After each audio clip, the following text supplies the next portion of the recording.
Hello students, once again welcome to Priyanka Career Hub for UGC NET exam preparation paper 1.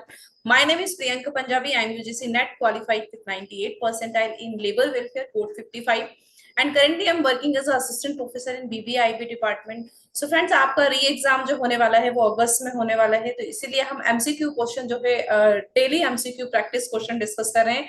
Expected जो question आप exam में आ सकते हैं surety के साथ में, जो एग्जाम के आने के चांसेस है वही क्वेश्चन मैं आपके साथ में डिस्कस कर रही हूँ।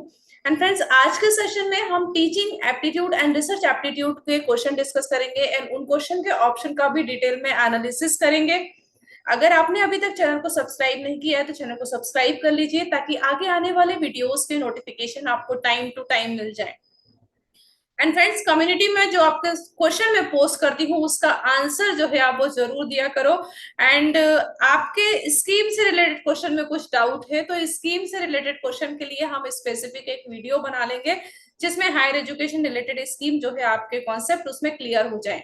सो अगर आपने अभी तक टेलीग्राम ग्रुप ज्वाइन नहीं किया है तो टेलीग्राम ग्रुप ज्वाइन कर लीजिए एंड चैनल को लाइक शेयर एंड सब्सक्राइब कीजिए। एंड अगर आपको कोई भी डाउट आता है यूजीसी नेट एग्जाम प्रिपरेशन में पेपर 1 से रिलेटेड तो you can comments me and pin me and message me on the telegram group, then I will convey you and provide you a valuable suggestions or solution regarding the questions. Okay, so let us discuss question number 1.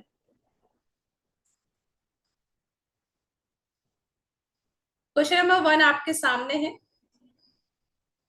Research aptitude का question है friends. Match the pairs आपको match करना है ethnography, heuristic, phenomenology, symbolic, interaction. So ethnography किससे related होता है? Ethnography is related to the culture, right. अब मैं आपको यहाँ पे इस कॉन्सेप्ट के कुछ कीवर्ड्स बताने वाली हूँ, उस कीवर्ड्स के थ्रू जो है आपको कॉन्सेप्ट को याद रखना है। यहाँ पे देखो, एथनोग्राफी, एथनोग्राफी का मीन्स होता है कल्चर में study, culture of this group of people. तो फर्स्ट का ए का जो ऑप्शन राइट हो जाएगा। Second, what is the culture of this group of people, right. Heuristic, heuristic का मीन्स होता है एक्सपीरियंस करके सीखना। फॉर एग्जाम्पल, अगर टीचर ने आपको कोई टास्क दिया है या फिर आप अपना एक्सपीरियंस करके प्रैक्टिकल के थ्रू जब सीखते हैं उसे हम बोलते हैं ह्यूरिस्टिक, राइट। फिनोमेनोलॉजी, फिनोमेनोलॉजी का मीन्स होता है what is the structure and essence of experience of this phenomena, right। जो एक्सपीरियंस करके स्ट्रक्चर और सीक्वेंस वे में जो हम सीखते हैं उसे बोलते हैं हम फिनोमेनोलॉजी। सिंबॉलिक आपका ह्यूरिस्टिक का हो जाएगा व्हाट इज माय एक्सपीरियंस, जो हम हैंड्स ऑन एक्सपीरियंस करके सीखते हैं, हैंड्स ऑन एक्सपीरियंस, प्रैक्टिकल जो आप सीखते हैं उसे बोलते हैं हम heuristic method.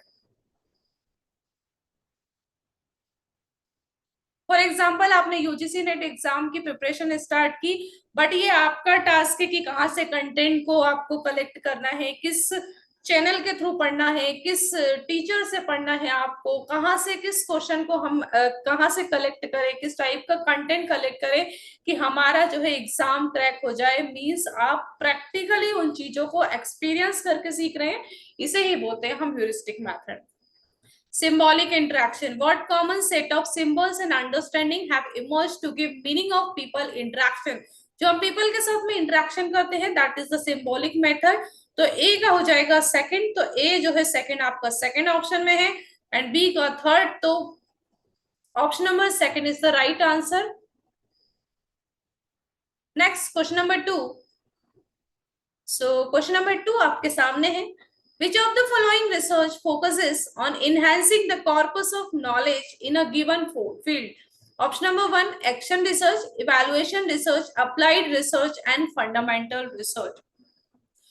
Which type of research जो आपके नॉलेज को इंक्रीज करती है, इनहेंस करती है, उस रिसर्च को क्या कहते हैं? हम उस टाइप की रिसर्च को बोलते हैं बेसिक रिसर्च,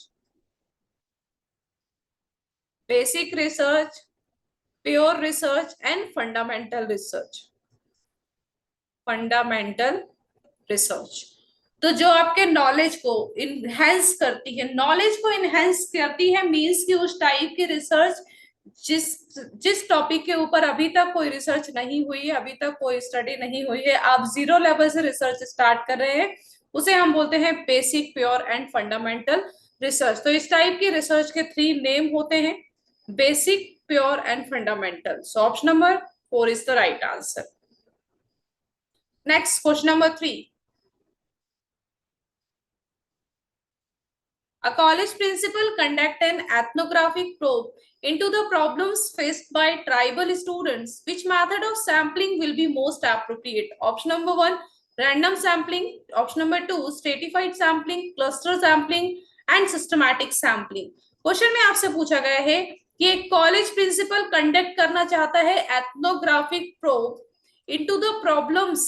हम उस टाइप की एथनोग्राफिक प्रोब को कंडक्ट करना चाहता है जो ट्राइबल स्टूडेंट्स फेस कर रहे हैं। तो उसमें किस टाइप की सैम्पलिंग मेथड को हम यूज करेंगे डेटा कलेक्ट करने के लिए ट्राइबल स्टूडेंट्स का? रैंडम जो सैम्पलिंग होती है ये क्वांटिटेटिव होती है, स्ट्रेटिफाइड एंड क्लस्टर सैम्पलिंग। तो उस टाइप की रिसर्च जहां पे पॉपुलेशन को हम क्या करेंगे, क्लस्टर में डिवाइड कर देंगे, राइट, क्लस्टर में डिवाइड करेंगे, उस टाइप की सैम्पलिंग, ये हम इस टाइप से क्लस्टर बना लेते हैं एंड इनको स्मॉल ग्रुप्स में डिवाइड कर देते हैं, स्मॉल ग्रुप्स में। जब हमारी पॉपुलेशन लार्ज होती है, large sample size, large population, तब उस टाइप के रिसर्च को बोलते हैं हम क्लस्टर सैम्पलिंग। जब हमारी जो डेटा होता है, हमें लार्ज पॉपुलेशन के ऊपर डेटा कलेक्ट करना है, तो उस टाइप की स्मॉल स्मॉल ग्रुप्स में हम उनको डिवाइड कर लेते हैं, इसे बोलते हैं cluster sampling. Cluster random sampling is a probability sampling. Why this is a probability sampling? Because इस टाइप की सैम्पलिंग में एरर और होने के चांसेस कम होते हैं, इसमें रिजल्ट जो होता है वो एक्यूरेट होता है। That's why it's called a probability sampling. Where researcher divide a larger population, जो large population होती है उसमें रिसर्चर स्मॉल स्मॉल ग्रुप्स में डिवाइड कर लेता है, इससे बोलते हैं हम क्लस्टर, यानी कि स्मॉल स्मॉल क्लस्टर बना लेता है। फॉर एग्जाम्पल, मुझे एक स्टेट में, वन स्टेट है, वहां पर मुझे ट्राइबल स्टूडेंट्स का डेटा कलेक्ट करना है, तो पहले हम डिसाइड कर लेंगे कि हम स्कूल से किस डेटा कलेक्ट करेंगे, देन कॉलेज से डेटा कलेक्ट करेंगे। तो इस टाइप से डिफरेंट डिफरेंट स्मॉल ग्रुप्स में पार्टी डिवाइड करके हम डेटा को कलेक्ट करते हैं, that is called as a cluster sampling. Next question, question number 4। Which of the following are the features of case study method? Option number A, it is appreciative, it is particularistic, it is descriptive and it is mechanical. So friends, case study का means होता है in depth analysis। जब researcher किसी topic के ऊपर इन depth analysis करता है, means deep में जाके एनालिसिस करता है, उस टाइप के रिसर्च को बोलते हैं हम केस स्टडी मेथड। तो appreciated is not related to the case study, ये हो जाएगा पर्टिकुलरिस्टिक, मींस किसी पर्टिकुलर टॉपिक में रिसर्चर इन डेप्थ एनालिसिस करता है। इट्स अ डिस्क्रिप्टिव मेथड और इट्स अ मैकेनिकल मेथड। तो C D E is the right answer, option number 3 is right. Next, question number 5।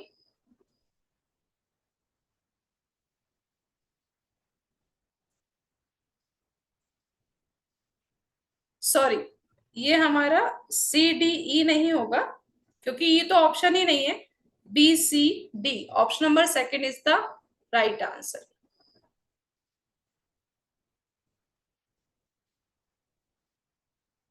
Question number 5. An exploratory research on a small scale is called sample test, pre-test, pilot test, informal test. Exploratory test जो होता है, exploratory research होती है, उसे हम बोलते हैं feasibility study, feasibility भी बोलते हैं, या फिर हम बोल सकते हैं कुछ एक्सप्लोर करना, उसे बोलते हैं हम पायलट टेस्ट, पायलट टेस्ट भी बोलते हैं। फॉर एग्जाम्पल, अगर आपको कार ड्राइव करना सीखना है, तो पहले हम कार ड्राइविंग करके देखते हैं, एक बार हम टेस्ट करके देखते हैं कि वी आर कंफर्टेबल और नॉट, क्या हम उस कार को परचेस करने, आप जब कार परचेस करते हैं तो एक टेस्ट ड्राइव लेते हैं, तो उसी टाइप से एक पायलट स्टडी करके देखते हैं, ये जो होती है ये क्वालिटेटिव रिसर्च होती है, ये प्रॉपर रिसर्च नहीं होती। जस्ट हम ये देखना चाहते हैं, टेस्ट करके देखते हैं कि आगे जब हम रिसर्च करेंगे तब हमारा जो आउटकम है वो आएगा या नहीं आएगा। फॉर एग्जाम्पल, हम जब स्वीट लेते हैं तो उसे टेस्ट करके देखते हैं कि कैसा टेस्ट है। तो हमने ये चेक किया कि अगर थोड़ा सा खा रहे हैं, अगर उसका टेस्ट अच्छा आता है तो दैट मीन्स हम 1 kg परचेस कर लेंगे, तो 1 kg का टेस्ट भी अच्छा ही आएगा। इस टाइप, यानी कि हम इसको, हम किसी भी चीज को एक्सप्लोर करके देखते हैं, उस टाइप के रिसर्च को बोलते हैं pilot study, pilot test. Option number 3 is the right answer. When original participants in a longitudinal study drop out midway, it is called. Option number 1, experimental distancing; 2, respondent deviation; mortality; and sample redundancy. So option answer भी आपके सामने आ गया है।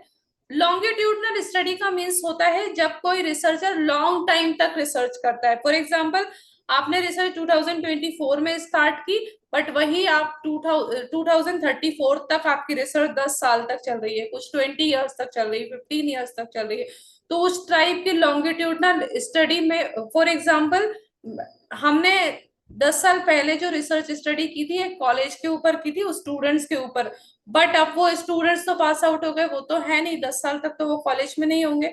तो means जब हमारे कोई participants जो होते हैं ना वो ड्रॉप आउट हो जाते हैं, तो इस टाइप की रिसर्च को क्या बोलते हैं, हम मोर्टेलिटी कहते हैं। मीन्स हमारी जो रिसर्च है, क्योंकि हमारे जो रिस्पोंडेंट है, जो पार्टिसिपेंट्स है, जिन पे हमें रिसर्च करना है, वो ही ड्रॉप आउट हो जाएंगे, तो उसे हम बोलते हैं मोर्टेलिटी। मैं 10 साल पहले कॉलेज के ऊपर रिसर्च करी थी, हो सकता है वो कॉलेज ही बंद हो गया या कॉलेज में कुछ चेंजेस हो गए हैं, पार्टिसिपेंट्स नहीं है, रिस्पोंडेंट नहीं है, उसे हम बोलते हैं लॉन्गिट्यूडनल स्टडी।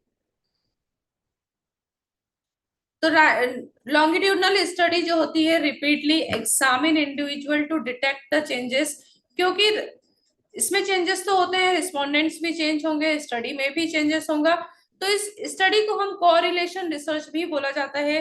रिसर्चर ऑब्जर्व करता है, डेटा को कलेक्ट करता है, number of variables, trying to influence those variables. तो इस टाइप की रिसर्च को बोलते हैं हम longitudinal study. Next question number 7, statement वाले क्वेश्चन है। In the inductive approach a theory is generated out of research findings. Yes, हमारे पास 2 टाइप की रिसर्च होती है। एक होती है अप्रोच होती है, inductive approach and deductive approach. तो इंडक्टिव अप्रोच जो होती है, इसके थ्रू हम थ्योरी को जनरेट करते हैं एंड रिसर्च को फाइंड आउट करते हैं। So option statement number 1 is correct. In the deductive approach, research is done in relation to the hypothesis drawn from the theory in a question. Statement number 2 भी जो है वो right होगा। Inductive approach में हम theory को generate करते हैं फाइंडिंग्स के थ्रू, बट हम जो डिडक्टिव अप्रोच होती है, थ्योरी के थ्रू हम जो है जनरलाइजेशन करते हैं। So both the statement are true, right?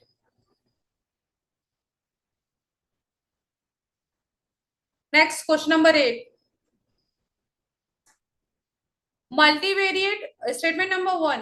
Multivariate studies demand larger samples than universal.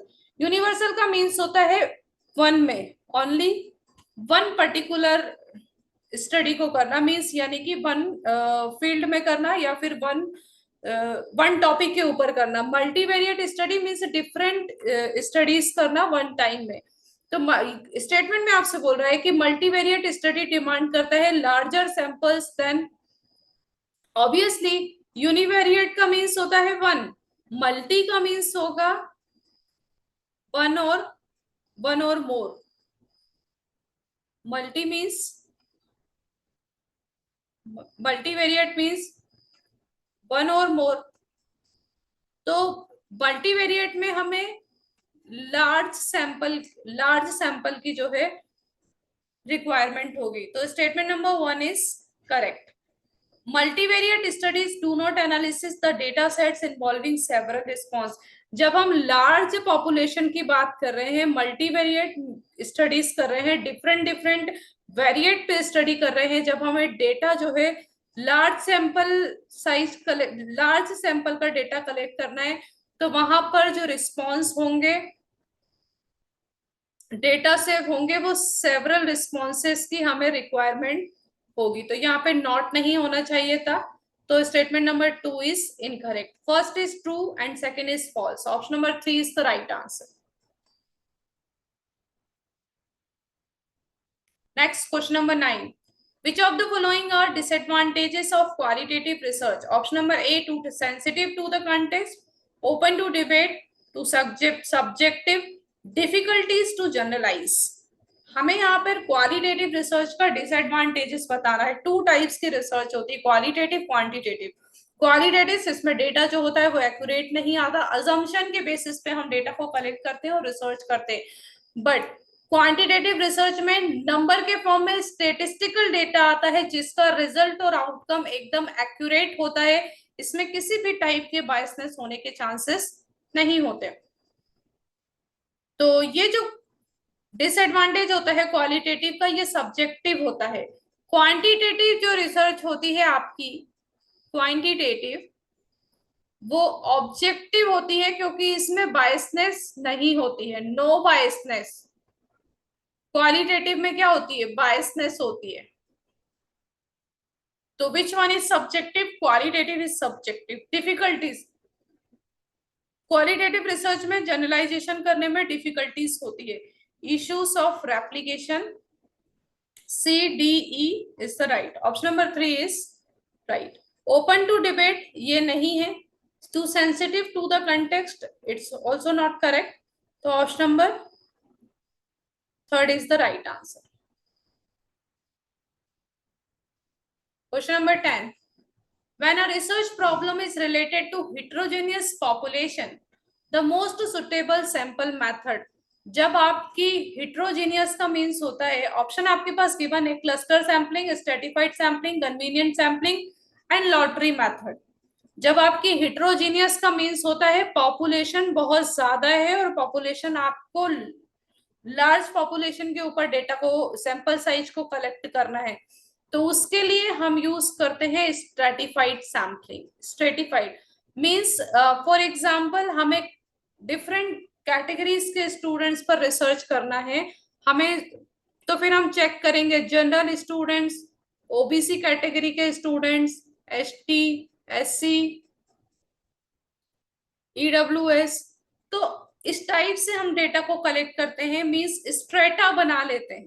क्या बनाते हैं? स्ट्रेटा। जब हमारी पॉपुलेशन हेट्रोजीनियस होती है तो हम बोलते हैं स्ट्रेटिफाइड सैम्पलिंग। प्रॉब्लम जब हमारी यहाँ पे अगर आपको दिया होता होमोजीनियस, मैं आपको उस टाइप के क्वेश्चन भी इसमें बताती चल रही हूँ कि इसके अपोजिट अगर आपका एग्जाम में आता है तो उसके लिए भी आपको पता होना चाहिए। अगर यहाँ पे होता होमोजीनियस, तब हमारा होता क्लस्टर सैम्पलिंग। अब यहाँ पे लिखा है problem is related to the heterogeneous, that's why option number 3 is right. Sorry, option number 2 stratified is right. जब हमारी पॉपुलेशन हेट्रोजीनियस है, हमें हेट्रोजीनियस टू होमोजीनियस जाना है, तब हम स्ट्रेटिफाइड सैम्पलिंग मेथड का यूज करेंगे। जब हमें होमोजीनियस टू हेट्रोजीनियस जाना है, तब हम जो है वो क्लस्टर सैम्पलिंग का यूज करते हैं। Next, question number 11। Statement number 1, assessment drive learning, no feedback is required to be given in a formative assessment.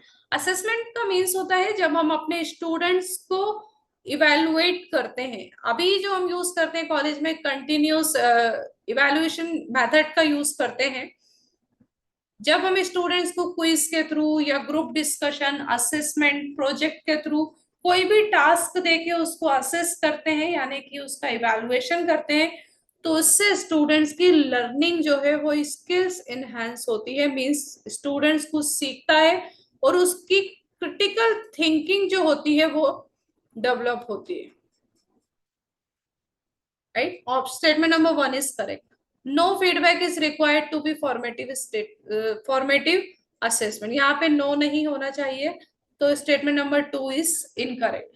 Formative during the class जो हम स्टूडेंट्स का इवेल्युएशन करते हैं, फॉर एग्जाम्पल क्विज देके, assignments के थ्रू, या फिर question answer session, MCQ test, तो उसे हम बोलते हैं फॉर्मेटिव। जो आपका एग्जाम होता है जिसमें हमारे marks end of the semester marks marksheet में ऐड होते हैं, जैसे आपका एक्सटर्नल एग्जाम, समेटिव इवैल्यूएशन, इसमें फीडबैक नहीं होता। स्टूडेंट्स का फीडबैक हम कलेक्ट कर सकते हैं। For example during the class में आपका ग्रुप डिस्कशन लेके आपको इवेलुएट कर रही हूँ, तब आप स्टूडेंट्स जो है अगर उसको कुछ डाउट है तो आप क्वेश्चन पूछ के उस डाउट को सॉल्व कर सकते हो अपने टीचर के साथ। बट आपका एक्सटर्नल एग्जाम चल रहा है, वहां पे आपका इन्विजिलेटर आपकी हेल्प नहीं करेगा। तो statement number 2 is incorrect, first is true and second is false. Option number 3 is the right answer. Next question number 12, communication skills of students can be improved by option number 1 asking general question, exposure to new technology, fostering critical thinking, discriminant use of vocabulary and limited listening। तो communication skills हम students की कैसे improve कर सकते हैं? General question पूछ के? No, general question पूछ के स्टूडेंट्स की कम्युनिकेशन स्किल्स नहीं डेवलप होती। न्यू टेक्नोलॉजी का एक्सपोजर करके हम स्टूडेंट्स की कम्युनिकेशन स्किल्स को इनहेंस कर सकते हैं। क्रिटिकल थिंकिंग, ऑब्वियसली जब स्टूडेंट्स का माइंड शार्प होगा, कुछ न्यू थिंक करेगा, that's improve there communication skills. Discriminant use of vocabulary, तो यहाँ पे पूछा गया है यूज ऑफ वोकैबुलरी का यूज करके क्या हम यूज कर सकते हैं, टेक्नोलॉजी इंप्रूव कर सकते हैं? Yes, D is also correct. Limited listening, ये नेगेटिव है। मैंने बोला है आपको जब भी नेगेटिव टाइप के वर्ड आए उसको एलिमिनेट कर दो। B C D is the right answer. Question number 13, the field of study which uses role playing, simulation and self evaluation as strategies for adult learner is known as pedagogy, andragogy, anthropology and psychology। तो जब हम role playing, simulation और self evaluation strategy का use करते हैं, adult learner से related होता है andragogy. Option number 2 is right.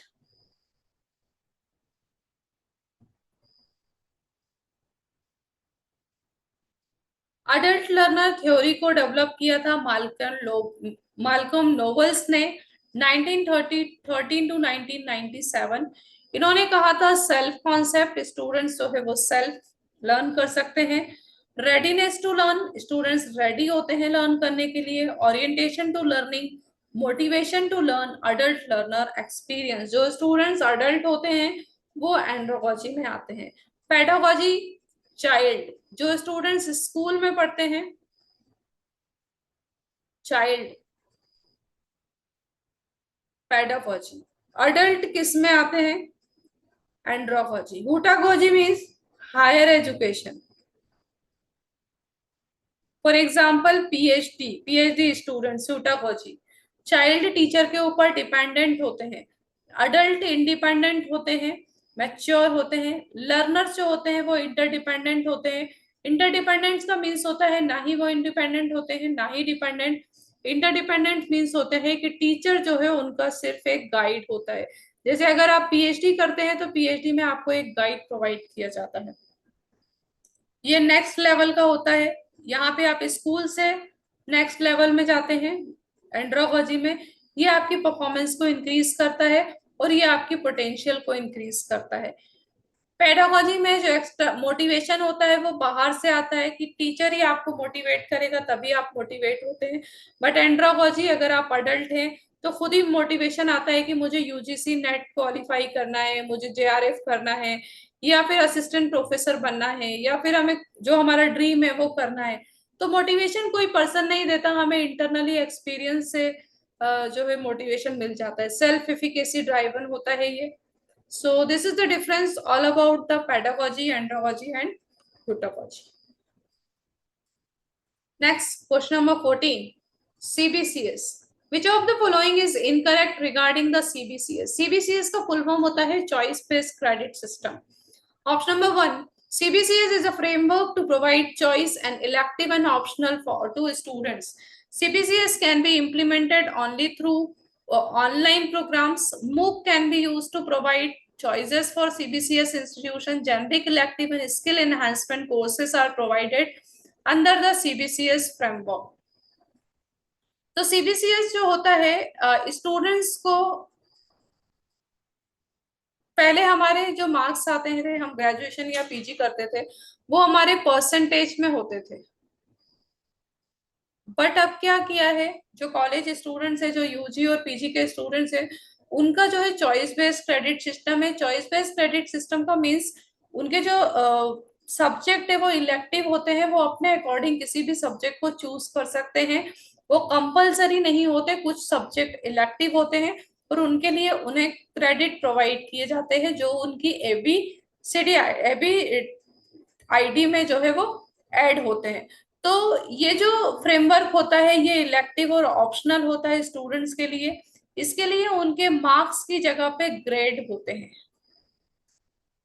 Marks की जगह उनके ग्रेड सेट होते हैं।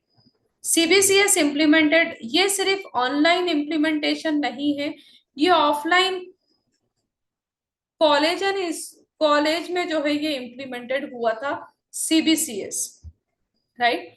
So MOOC can be used, MOOC massive open online courses to provide choices for CBCS. ये प्रोवाइड करता है चॉइस करने के लिए सीबीसीएस इंस्टीट्यूशंस को। ये सारे कॉलेजेस एंड यूनिवर्सिटीज में इम्प्लीमेंट हो चुका है। And generic electives and skill enhancement courses are provided. जो स्टूडेंट्स की स्किल को एनहांस करता है उस टाइप के कोर्सेस इसमें प्रोवाइड किए जाते हैं। सो इनकरेक्ट पूछा गया है, option number second is the right answer. Next, question number 15. Attitude of teacher in the classroom that impacts teaching pertains to which of the following domains? Cognitive, connotative, affective and psychomotor. जब बात होती है attitude of the teacher means answer आपका होगा affective. हमारे पास blooms taxonomy में 3 type के domain होते हैं। एक होता है cognitive domain, 3 domains are there. Cognitive domain, right. एक होता है हमारे पास अफेक्टिव एंड वन होता है हमारे पास psycho motor domain, right.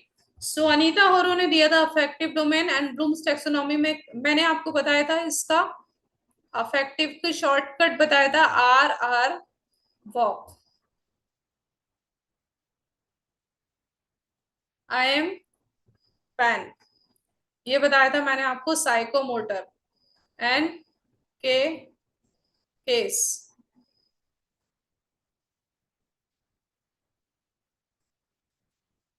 knowledge, comprehension, application, analysis, synthesis, evaluation, right? So attitude is related to the affective. Option number third is the right answer. Next, question number 16. What are the characteristics of continuous and comprehension evaluation? CCE full form होता है continuous comprehension evaluation. Option number 1, it increases the workload on students by taking multiple tests. It replaces marks with grades. It evaluates every aspect of the students. It helps in reducing examination phobia. जो students का internally जो evaluation होता है teacher CIE लेते हैं जिसे हम continuous evaluation बोलते हैं, तो वो होता है CCE. So it increase the workload. ये वर्कलोड इंक्रीज नहीं करता है, स्टूडेंट्स के वर्कलोड को डिक्रीज करता है। ये रिप्लेस करता है मार्क्स को ग्रेड्स के साथ में एंड ये इवैल्यूएट करता है एक्सपेक्ट एवरी स्टूडेंट्स की ओवरऑल पर्सनालिटी को ये इवैल्यूएट करता है। इट हेल्प्स इन रिड्यूसिंग, ये रिड्यूस करता है एग्जामिनेशन फोबिया को। सो BCD is the right answer. Option number 4 is right.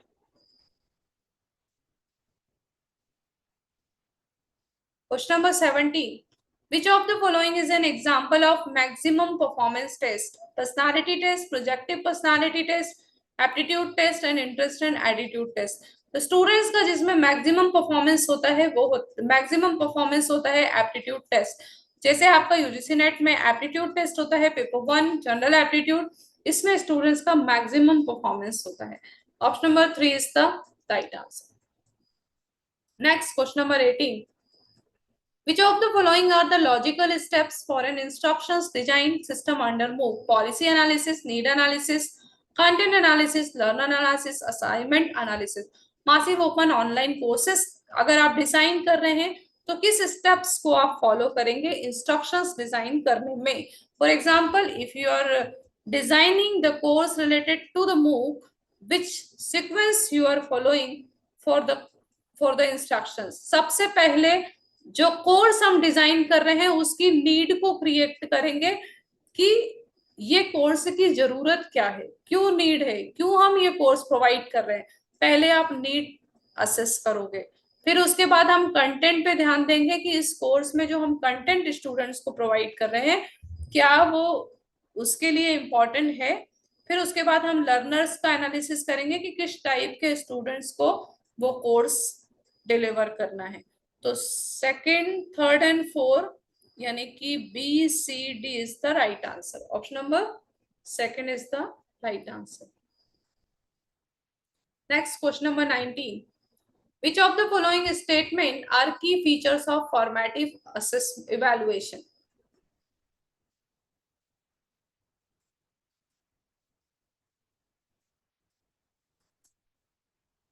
Formative evaluation: providing feedback to teachers for adapting teaching strategies to learner needs, facilitating active and continuous engagement in learning for students, enhancing the learning abilities of the learner, contributing to the overall grading and certification of the learner, summing up how much a student has learned over a some time. Formative assessment means during the class, during the lecture, जो हमारे students का assessment होता है उसे बोलते हैं हम formative assessment. Class में अगर टीचर आपसे क्वेश्चन आंसर पूछ ले, उसको आपको उसका इवैल्यूएशन हो रहा है, कुछ ग्रेड्स आपको प्रोवाइड कर रहे हैं, बट वो फाइनल नहीं होता, ड्यूरिंग द क्लासेस होता है। फीडबैक जो होता है वो स्टूडेंट्स का आ जाता है, अगर कोई डाउट है तो आप क्लास में क्लियर कर सकते हैं, बट एग्जाम में आप इन्विजिलेटर से डाउट क्लियर नहीं कर सकते। फैसिलिटेटिंग कंटिन्यूस एंगेजमेंट हो जाता है स्टूडेंट्स एंड टीचर का, जो स्टूडेंट्स के एग्जाम फोबिया को रिड्यूस करता है। Enhancing the learning abilities of the learner, इससे स्टूडेंट्स की लर्निंग एबिलिटीज इंक्रीज होती है। ये ओवरऑल ग्रेडिंग और सर्टिफिकेशन के लिए नहीं होता है। Summing of how much a students had learn over time. A, B, C. Option number first is the right answer. So last question, question number 20. Which of the following set of statement represent acceptable propositions with respect to teaching learning relationship? Choose the correct sport to reduce your answer. When students fail in a test, it is teacher who fails. Every teaching must aim at ensuring learning. There can be teaching without learning taking place. There can be no learning without teaching. A teacher teaches but learn also. Real learning implies whole learning. क्वेश्चन में आपसे पूछा गया है कि respect to teaching learning relationship कौन सा teacher और लर्नर के रिलेशनशिप को बेस्ट सूट करता है, वो ऑप्शन हमें चूज करना है। अगर स्टूडेंट्स फेल होता है टेस्ट में तो इसका मतलब है कि टीचर फेल हुआ है, क्योंकि अगर स्टूडेंट्स फेल होता है तो ये रिस्पॉन्सिबिलिटी टीचर की होती है कि टीचर ने शायद अच्छा कंटेंट डिलीवर नहीं किया स्टूडेंट्स को, वो कंटेंट नहीं डिलीवर किया, जिस कोई ना कोई रीजन हो सकता है, बट सब जगह ये कॉन्सेप्ट नहीं फॉलो होता।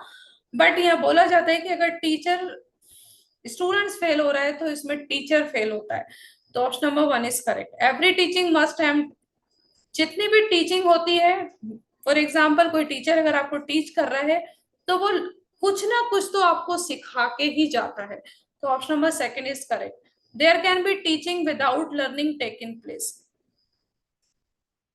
There can be teaching without learning taking place. तो टीचिंग जो है विदाउट, अगर आपको कोई टीच नहीं करेगा तो ऐसा नहीं है कि स्टूडेंट्स लर्न नहीं करता है, स्टूडेंट्स सीख के भी एक्सपीरियंस करके भी सीखता है, सेल्फ स्टडी करके भी सीख सकते हैं हम। There can be no learning without teaching. Sorry, ये जो ऑप्शन हो जाएगा आपका थर्ड जो होगा वो राइट होगा. बोला गया है there can be teaching without learning taking place.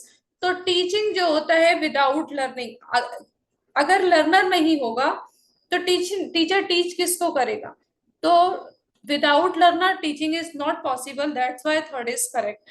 There can be no learning without teaching. Teacher के बिना भी आपकी लर्निंग हो सकती है, सेल्फ स्टडी करके भी आप कर सकते हैं, प्रैक्टिकल एक्सपीरियंस करके भी सीख सकते हैं. तो option number 4 is incorrect. A teacher teachers but learn. जब टीचर आपको टीच करता है तो वो भी कुछ ना कुछ सीखता है. Real learning employs rote learning. Real learning कभी भी रोट लर्निंग नहीं होती, रट्टाफिकेशन. रियल लर्निंग हमारी क्रिटिकल थिंकिंग को डेवलप करती है. Right. So first, second, third and fifth is right. Option number second is the right answer. So may I hope that this concept you understood very well. If you are having any type of doubt, you can comments me and message me on the Telegram. So मैं आपके question को solve करने की कोशिश करूंगी. अगर आपने अभी तक चैनल को सब्सक्राइब नहीं किया तो चैनल को सब्सक्राइब कर लीजिए ताकि आगे आने वाले वीडियोस के नोटिफिकेशन आपको टाइम टू टाइम मिल जाए. Thank you so much. Have a nice day.